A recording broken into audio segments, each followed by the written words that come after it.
हाँ तो बच्चों कैसे हैं आप लोग। उम्मीद है कि आप लोग अच्छे होइएगा और मन लगा के पढ़ाई करते होइएगा। तो काफी दिन से इंतजार कर रहे थे कि सर नॉन हिंदी का वीडियो कब से आ रहा है। तो हम आपके लिए लेकर आए हैं नॉन हिंदी का वीडियो। और यह जो चैप्टर है 18वां चैप्टर है जिसका नाम है हौसले की उड़ान। इस चैप्टर को हम बहुत ही अच्छे से एकदम स्टेप बाय स्टेप समझेंगे और ऑब्जेक्टिव भी देखेंगे, साथ ही साथ सब्जेक्टिव भी देखेंगे, जो कि आपको बहुत ही गेस और गाइड में कम मिलता है इस चैप्टर से, ऑब्जेक्टिव और सब्जेक्टिव। वहीं हम आपको इस वीडियो में काफी ज्यादा ऑब्जेक्टिव खोज कर लाए हैं और सब्जेक्टिव भी साथ में कराएंगे। तो वीडियो को लगातार देखते रहिए अंत तक और अपने बोर्ड एग्जाम की तैयारी बेहतरीन कीजिए। और हाँ, इस वीडियो को अगर आप देखते हैं तो इस हौसले के उड़ान चैप्टर से एक भी ऑब्जेक्टिव पूछे या फिर सब्जेक्टिव पूछे आपके बोर्ड एग्जाम में वो नहीं छूटेगा, क्योंकि यह बहुत ही डिटेल में वीडियो बनाया गया है। तो सबसे पहले हम बात कर लेते हैं कि इसमें पहला ऑब्जेक्टिव क्या बनता है। तो आप ध्यान से इस वीडियो को देखते रहिएगा। चैनल को सब्सक्राइब नहीं किए हैं तो पहले सब्सक्राइब कर दीजिए, उसके बाद में हम आपको क्लास करा रहे हैं। तो सबसे पहला इसमें जो टॉपिक आता है वो क्या आता है कि यह पाठ बिहार के बेटियों की असाधारण विशेषताओं का उद्घाटन करता है। तो हौसले की उड़ान जो चैप्टर है, यह जो चैप्टर है वह बिहार के बेटियों की असाधारण विशेषताओं का उद्घाटन करता है। आपसे बोर्ड में यह पूछेगा कि बताइए बेटियों की असाधारण विशेषताओं का उद्घाटन किस अध्याय में किया गया है। तो आपका जवाब क्या होगा कि हौसले की उड़ान। दूसरा चैप्टर की अगर दूसरा टॉपिक की अगर हम बात करें तो वह यह है कि खूबसूरत और न्यायप्रिय व्यवस्था के निर्माण में शिक्षा और संघर्ष की अहम भूमिका होती है। यह आपको पूछेगा कि बताइए खूबसूरत और न्यायप्रिय व्यवस्था के निर्माण में किसकी अहम भूमिका होती है। तो आपका जवाब होना चाहिए शिक्षा और संघर्ष की। दूसरा के बाद तीसरा जो टॉपिक है वह क्या है कि अगर इस चैप्टर का लेखक पूछे कि बताइए हौसले की उड़ान के जो चैप्टर है उसके लेखक कौन है, तो आपका जवाब क्या होना चाहिए कि इसके जो रचनाकार है, रचनाकार या फिर कहे लेखक, तो आप बोलिएगा कि पापू विसा। क्या टिक मारिएगा, पापू विसा। इसका फुल फॉर्म जो होता है वह क्या होता है, पाठ्य पुस्तक विकास समिति। ठीक है।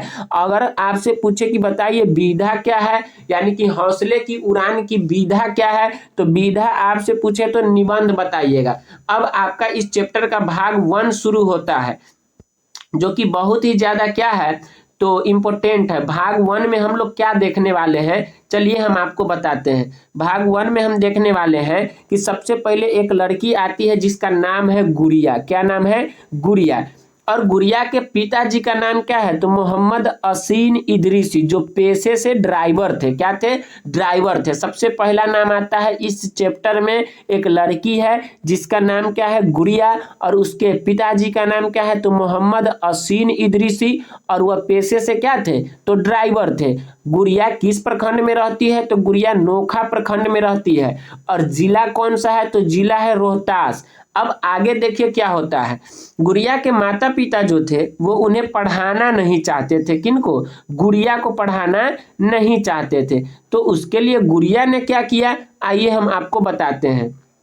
माता पिता को घर में बंद कर 13 किलोमीटर, कितना किलोमीटर, 13 किलोमीटर पैदल चलकर नोखा के उत्प्रेरण केंद्र में पहुंचकर अपना नामांकन कराई थी। और यह बात उनके पिता को कितने दिनों के बाद, 2 दिनों के बाद पता चला था। तो ये ऑब्जेक्टिव हो गया। आपसे एग्जाम में ऑब्जेक्टिव किस तरह से पूछेगा, कहेगा बताइए गुड़िया जो है कितने किलोमीटर दूर जाकर, तो कहिएगा 13 किलोमीटर दूर जाकर कहाँ गई थी, तो नोखा के उत्प्रेरण केंद्र में। क्यों गई थी, तो अपना नाम लिखवाने गई थी।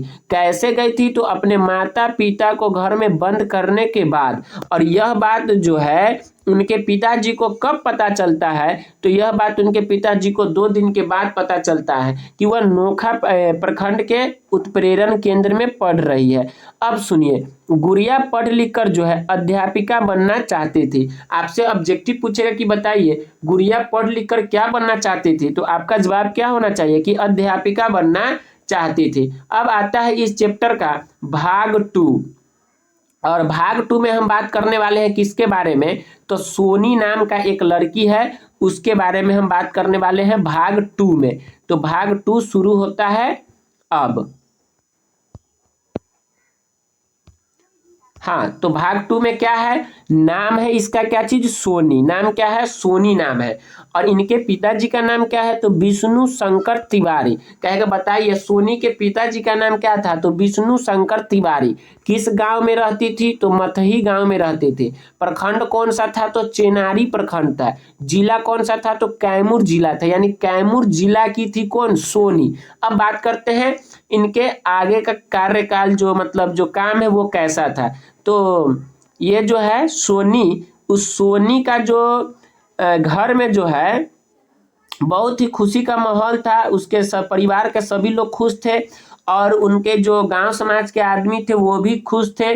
क्यों खुश थे, क्योंकि इन्होंने एथलेटिक्स प्रतियोगिता में क्या की थी, जिला स्तर पे दौड़ लगाई थी। कौन सा दौड़ था, तो 400 और 1600 मीटर की ये दौड़ थी जिसमें उनको प्रथम स्थान प्राप्त हुआ था। वहीं राज्य स्तर पे भी ये दौड़ लगाई थी एथलेटिक्स प्रतियोगिता में, जमालपुर में जाकर। यानी कि ये कहाँ हुआ था, तो जमालपुर में हुआ था। अगर आपसे पूछे कि बताइए राज्य स्तर पे दौड़ लगाने के लिए जो सोनी है वो कहाँ गई थी, तो आपका जवाब होना चाहिए कि जमालपुर गई थी। और वहां भी इसका रिजल्ट क्या आया था, तो प्रथम स्थान आया था। राष्ट्रीय स्तर पे भी ये दौड़ी जिनमें इनको चौथा स्थान प्राप्त था। तो भाग 2 हो गया समाप्त। अब इस चैप्टर के हम लोग चलते हैं भाग 3 में। तो भाग 3 में कौन लड़की का नाम आता है, चलिए देखते हैं। भाग 3 में जो लड़की है उसका नाम है कदम, जो अपनी पिताजी का यानी माता जी का क्या है, इकलौती बेटी थी। कहेगी कदम जो है कितने भाई बहन थे, तो वो तो पता नहीं कि भाई कितने थे, लेकिन बेटी कितनी थी, अकेली थी, अपने पापा जी की एकलौती बेटी थी। अब है माता का नाम अगर आपसे पूछे कि बताइए कदम के माता का नाम क्या है, तो शांति देवी। और पिताजी का नाम पूछे तो जितेंद्र माझी। स्कूल कौन सा था, तो कदम जिस स्कूल में पढ़ती थी उस स्कूल का नाम था गणेशपुर मुसहरी प्राथमिक विद्यालय। प्रखंड कौन सा था, तो बख्तियारपुर प्रखंड में यह पड़ता है। और जिला कौन सा, तो मुंगेर जिला में। यानी कदम का जिला कौन था, तो मुंगेर था। अगर आपसे पूछे कि बताइए कदम बड़ी होकर क्या बनना चाहती थी, तो आपका जवाब क्या होना चाहिए कि कदम जो है वह बड़ी होकर डॉक्टर बनना चाहती थी। यहाँ पे लिखा हुआ है कि कदम बड़ी होकर क्या बनना चाहती थी, तो कदम बड़ी होकर डॉक्टर बनना चाहती थी। और वहीं कदम जो है अपने स्कूल के बाल संसद की प्रधानमंत्री भी थी। क्या थी, प्रधानमंत्री थी। आपसे ऑब्जेक्टिव में पूछेगा बताइए कदम बाल संसद की कौन थी, तो प्रधानमंत्री थी। अब आगे के ऑब्जेक्टिव में चलते हैं भाग 4 में। तो भाग 4 कौन सा भाग है, तो यह है जैनब की कहानी है भाग 4 में।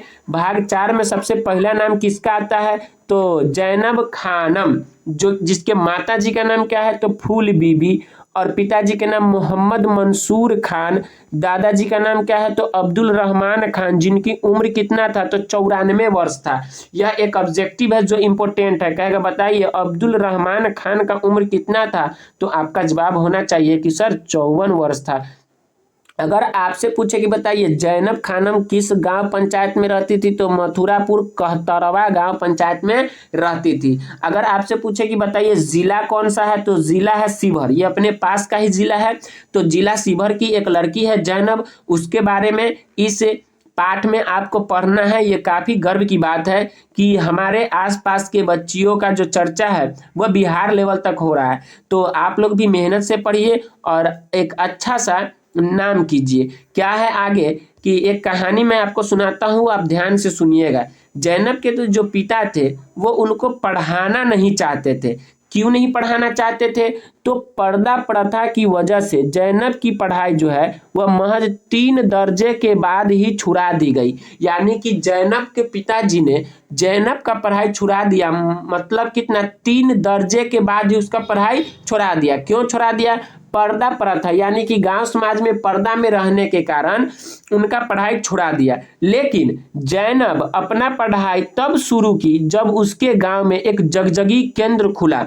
जब जगजगी केंद्र खुला जैनब के गांव में, तो जैनब जाकर उसमें अपना नामांकन करा दी और फिर से पढ़ाई शुरू कर दी। अब वह बीए में पढ़ भी रही है और लड़कियों को महिला शिक्षण केंद्र में शिक्षित भी कर रही है। यानी कि पढ़ाई भी कर रही है और शिक्षण केंद्र में शिक्षित भी कर रही है। जैनब को कराटे में ब्लू बेल्ट भी मिला हुआ है, यानी वो आत्मरक्षा के लिए लड़कियों को कराटे भी सिखाती है, जिसमें उसको क्या प्राप्ति हुई है, ब्लू बेल्ट। अगर आपसे पूछेगा एग्जाम में कि बताइए ब्लू बेल्ट प्राप्त किसको हुआ है, तो आपका जवाब होना चाहिए जैनब को हुआ है।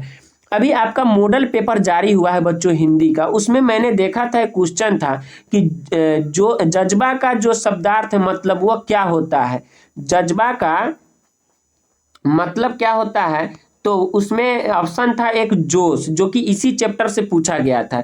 तो आप उसमें टिक लगाइएगा, जज्बा का मतलब क्या होता है, तो जोश होता है। उम्र दराजी का मतलब क्या होता है, लंबी उम्र के लिए। परवान चढ़ना का मतलब क्या होता है, तो अत्यधिक उन्नति करना। यह था आपके इसी चैप्टर से शब्दार्थ। अब हम बात करते हैं लघु उत्तरीय प्रश्न की। तो लघु उत्तरीय प्रश्न इसमें किताब में नहीं दिए गए हैं, लेकिन इसमें लघु उत्तरीय प्रश्न अगर बनाना चाहे तो कौन कौन से प्रश्न बन जाएंगे, आइए हम आपको बताते हैं एक एक क्वेश्चन। मात्र इसमें लगभग 8 या 9 लघु उत्तरीय प्रश्न है जो आपको याद होने चाहिए अगर 2 नंबर वाला क्वेश्चन आप चाहते हैं कि न छूटे। तो सबसे पहला लघु उत्तरीय इसमें कौन सा बनाया है कि पहला लघु उत्तरीय है कि बताइए गुड़िया के पिता गुड़िया को क्यों नहीं पढ़ाना चाहते थे।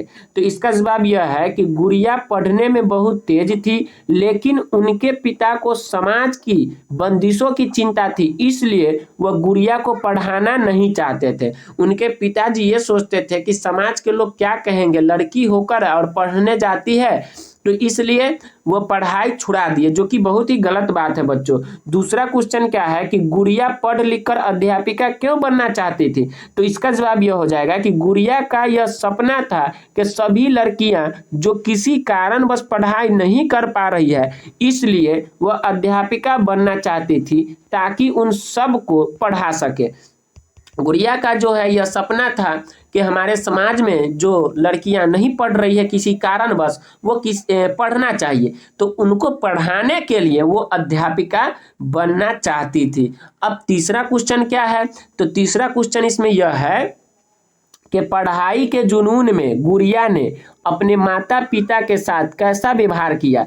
उत्तर है इसका कि पढ़ाई के जुनून में गुड़िया ने अपने माता पिता को घर में बंद कर दिया और 13 किलोमीटर पैदल चलकर नोखा प्रखंड के उत्प्रेरण केंद्र पहुंचकर अपना नामांकन लिखवा लिया, यानी कि अपना नाम लिखवा लिया। कहाँ जाकर, तो नोखा प्रखंड के उत्प्रेरण केंद्र में पहुंचकर। चौथा क्वेश्चन आपका क्या है, चौथा क्वेश्चन है कि विष्णु शंकर तिवारी के खुशी का क्या कारण था। तो उत्तर है कि दरअसल उनकी बेटी सोनी ने पूरे जिला में एथलेटिक्स प्रतियोगिता में 400 मीटर और 1600 मीटर की दौड़ में पहला स्थान प्राप्त किया था, इसलिए विष्णु शंकर तिवारी खुशी से फूले नहीं समा रहे थे। क्वेश्चन नंबर 5 आपका यह कहता है, क्वेश्चन नंबर 5 है कि बताइए कदम अपने उम्र की बच्चियों से अलग है कैसे। तो उत्तर है इसका, कदम के सामने जो भी व्यक्ति पढ़ाई के खिलाफ बोलते थे उनके सामने वह तन कर खड़ी हो जाती थी, बिना परवाह किए कि सामने खड़ा आदमी कितना खतरनाक है, इसलिए वह अपने उम्र की बच्चियों से अलग थी। छठा क्वेश्चन है कदम ने ठेकेदार को कौन सी चेतावनी दी। तो उत्तर है कदम ने ठेकेदार को साफ तौर पर यह चेतावनी दी कि यदि नरेगा कार्यस्थल पर हमारे स्कूल का एक भी बच्चा या बच्ची काम करते दिखे तो हम आपका काम नहीं होने देंगे, ये चेतावनी दिया था कदम ने ठेकेदार को। सातवां क्वेश्चन है कि कदम बड़ी होकर क्या बनना चाहती थी और क्यों। तो कदम बड़ी होकर डॉक्टर बनना चाहती थी क्योंकि वे लोगों के दुख दर्द को दूर करने का जज्बा रखती थी, इसलिए वो डॉक्टर बनना चाहती थी। अब हमारा अगला क्वेश्चन कौन सा है, तो अगला और लास्ट क्वेश्चन है हमारा कि 3 दर्जे के बाद जैनब का पढ़ाई उनके माता पिता ने क्यों छुड़ा दिया था। तो उत्तर है इसका, पर्दा प्रथा की वजह से जैनब के माता पिता ने उनका पढ़ाई महज 3 दर्जों के बाद ही छुड़ा दी। तो यह थे पूरे क्या चीज, तो हौसले के उड़ान से ऑब्जेक्टिव और सब्जेक्टिव। बच्चों यह जो वीडियो है आपको कैसा लगा ये हमें कमेंट करके जरूर बताइए। क्या आप चाहते हैं कि इसी तरह का वीडियो प्रत्येक चैप्टर का आए जिसमें आपका पूरा कॉन्सेप्ट क्लियर हो जाए, तो आप हमें कमेंट में जरूर यस सर लिखिए ताकि हम आपको इस चैप्टर का PDF भी भेज सके और जो चैप्टर बाकी है उसको हम वीडियो में बनाकर और PDF के साथ आपको समझा सके, ताकि आपके बोर्ड एग्जाम में अच्छा नंबर आ सके। तो चैनल को सब्सक्राइब करके, लाइक करके वीडियो को और दोस्तों में शेयर करना ना भूलें। और कमेंट तो सबसे ज़्यादा ज़रूरी है, क्योंकि आप कमेंट कीजिएगा तभी हमें पता चलेगा कि आपको अगला चैप्टर की ज़रूरत है, वरना हम दूसरे चैप्टर का वीडियो नहीं बना पाएंगे। तो वीडियो देखने के लिए धन्यवाद। मिलते हैं अगले किसी चैप्टर में।